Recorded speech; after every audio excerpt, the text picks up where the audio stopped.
जिंदाबाद जिंदाबाद बीजेपी जिंदाबाद जिंदाबाद जिंदाबाद नरेंद्र मोदी जिंदाबाद जिंदाबाद जिंदाबाद नितिन नवीन जिंदाबाद जिंदाबाद।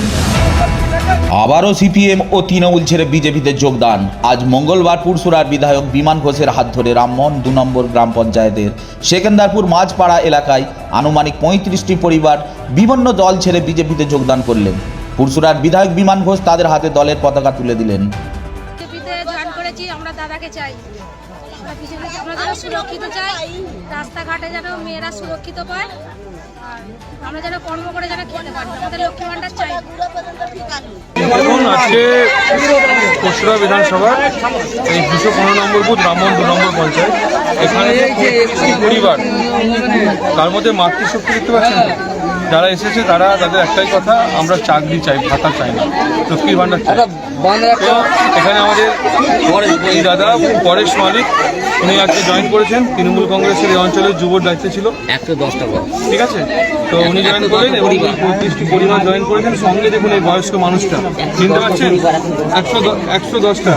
এই মানুষটা হচ্ছে নাম গণেশ বাগ।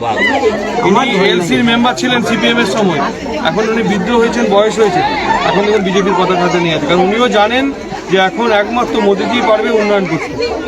তাই আজকে এই কার্যক্রম আমাদের এখানে ছিল। ওরা ওদের মতো বলবে, কারণ ওদের পায়ের তলার মাটি সরে গেছে। দাদা আজকে আমাকে ট্রেনিং দেবে। তো পুরোপুরিভাবে শুধু রামমোহন 2 নয়, গোটা পুরসুরা এলাকা জুড়ে এই কর্মকাণ্ড চলছে। আগামী দিনে আরো দিনের পর দিন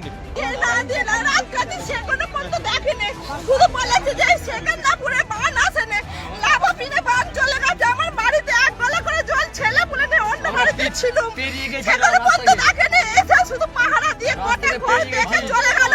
পাশের একটা দেওয়ার ছিল, তাকে শুধু বললে তুই কি দেখিনিস না কি রে, ও ছবি দেখেছে, কিন্তু আমাদের এখানে কোনো সুযোগ সুবিধা দেয়নি।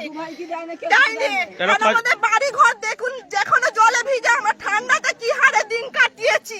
কেনারা আমার খুব দুঃখে, আমাদের বাড়ি ঘর ভেঙে পড়ে গেছে, এখন আমরা দেয়ালেতে খোঁজ চাপিয়ে রয়েছি। সবার কাছে গেছি, সবার কাছে জানিয়েছিলাম, সবার জন্য আবেদন জানিয়েছি, সব জমা দেওয়া হয়েছে, কাগজপত্র সব দেওয়া হয়েছে দাদা, আবার তাহলে আমরা কিছু পাইনি। আমাদের লক্ষ্মী ভান্ডার চাই না, আমাদের একটু ঠাঁই চাই, আমাদের মাথার উপরে ছাদ চাই, আমরা ছেলে পুলে থাকতে চাই, আমাদের সুযোগ সুবিধা দিন, আমরা লক্ষ্মী ভান্ডার চাই না, আমরা এসব নিতে চাই না, আমাদের ওইসব একটু আমরা ওর জন্যই চাই। আর স্বামীদের একটু ইয়ে করে আমাকে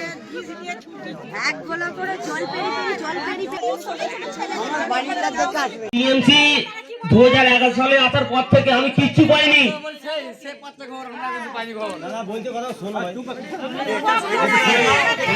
আমার টোটাল এই পাড়াটার, এই পাড়া সবাই ওকে ভালোবাসে। আমি যদি বলি তোরা টিএমসি করবে, যদি বলি বিজেপি, এখন পর্যন্ত এখন বলছি এর সামনে ভোট আসছে, বিজেপি ছাড়া কেউ কোন জায়গায় ভোট দেবে না। আমি ওকে দাঁড়িয়ে বলে দিচ্ছি। রামমোহন 2 অঞ্চল তৃণমূল কংগ্রেস পরিচালিত। এইভাবে একের পর এক পরিবার বিজেপিতে যোগদান করলে আদেও কি তারা আগামী 26শে বিধানসভায় তৃণমূল কংগ্রেসকে জেতাতে পারবে কি এই ভাঙন রোধ করতে? ব্যুরো রিপোর্ট, সংঘর্ষ বার্তা। আমি কি করিনি তৃণমূলের জন্য, কি করিনি? আমার চাল ছাড়া একটা ঘর পাইনি, কিচ্ছু পাইনি।